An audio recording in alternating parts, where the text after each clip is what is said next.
Welcome back to Fox 43 AM Live. Join us now, Sean Dixon with Visit Topeka. Good morning. Good morning. It's good to see you. Good to see you too. A lot of exciting things are going on in Topeka right now. Yes. And next week we're celebrating the 70th anniversary of Brown v. Board of Education. Like, what's going on throughout the city area? There's a lot going on, and we've kind of had a multi-year head start on trying to figure that out and work with all of our partners and members. But you know, at the core of it, obviously, the National Park Service is really leading the way and has a big symposium on the 18th, sort of really commemorating and celebrating that. But citywide, you've seen a lot of people wanting to participate in the activations. Yeah. We've seen the library. The Discovery Center's Yes. great exhibit, Picture the Dream. You know, it's taken years for them to get that actualized, and opened it last week with heads of children's museums from around the nation who came in to see what we had done here. And one of the speakers was the head of the American Children's Museums Association. It was really a special opening celebration. If you haven't had a chance to see that exhibit, it's wonderful.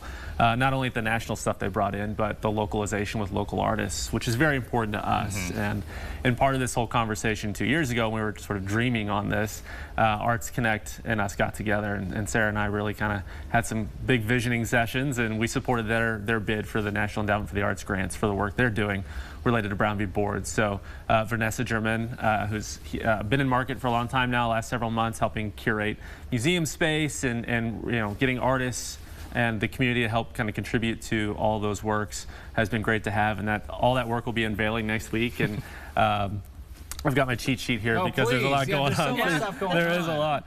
You mentioned the library. You know, the Our Stories exhibit, locally produced by the Black Collective, has been great, and that really chronicles the Black experience in Topeka before and after Brown. You know, that has been going since February. It goes through next week, and luckily, happily to say, it will continue past that. We're finding another location for that. I don't think that's been announced yet, but our hope with as many of these exhibits that we've helped produce or helped be a part of or help promote, that they can be seen throughout the summer. So I know the Discovery Center one will be available well beyond this week. The library exhibits. The Great Overland Station has Women of Brown. Yes. Absolutely. And the library exhibits. I will say, part of this too, in my office, we bring conventions and groups here.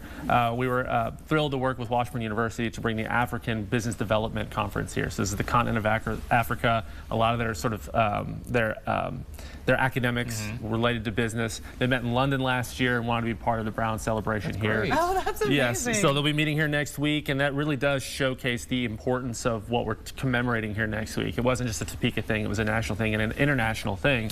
You know, the Brown case and the civil rights movement in the United States really set the tone for civil rights movements around the globe. You think of Gandhi and Nelson Mandela, and really just the sort of the nonviolent protest to these sort of the segregation and to all these things.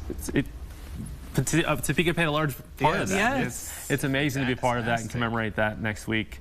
It's going to be exhausting. I've got a vacation scheduled immediately after, but I'll just say I'm just so thrilled and proud of everyone who's worked hard to do what they've done over the last several years to make next week spectacular and to make sure Topekans and our visitors can see this stuff throughout the summer. Oh yeah, I was blown away. I was away from Topeka for many years, and I was blown away when I came back and saw the mural. Yes. You know, near the 17th Street historic site. It was truly like just emotional, and like I was just absolutely stunned by the amount of local talent that we have contributing to that. And I really hope that our visitors will will feel the same way. And I'd be remiss not to also shout out at Washburn University at the Mulvane Arts Center, they're going to bring back their I Dream a World Portrait gallery that they helped bring, which showcases influential Black women throughout history. This is something they launched during the pandemic. And of course, it was the pandemic, so it didn't really have its chance to shine. So please see that as well. There's so many opportunities to see African-American history and understand the impact of Brown in Topeka, Kansas. That's wonderful. And all this attention on Topeka right now, I know you guys are focusing on bringing people to the city. Or not too long ago, you released a Broadway-inspired music video as well to kind of lure people into the city. I absolutely love the video. We have a clip of it here with some familiar faces. You guys want to, Colin, go ahead and play that clip real fast.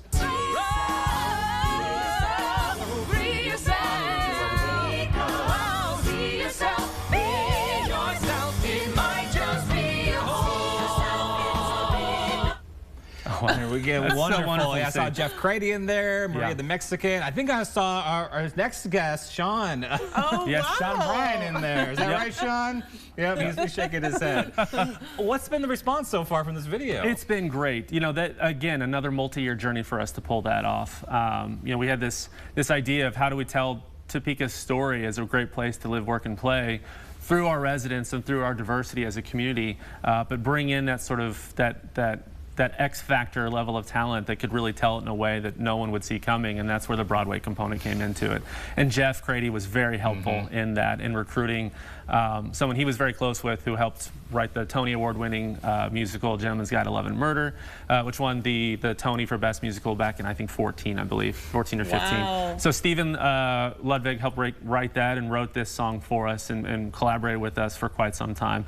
And then we went into production. We shot that last October. And unfortunately, about a week after we shot that, Stephen unfortunately passed away. So, you know, we've been working closely with his family to make sure the rollout of this campaign has been good and that they're involved in it. But, you know, we wanted to include as many people, as many faces and as many, you know, walks of life in Topeka that are representative of us, and make that our campaign and tell through this big celebration of sight and sound.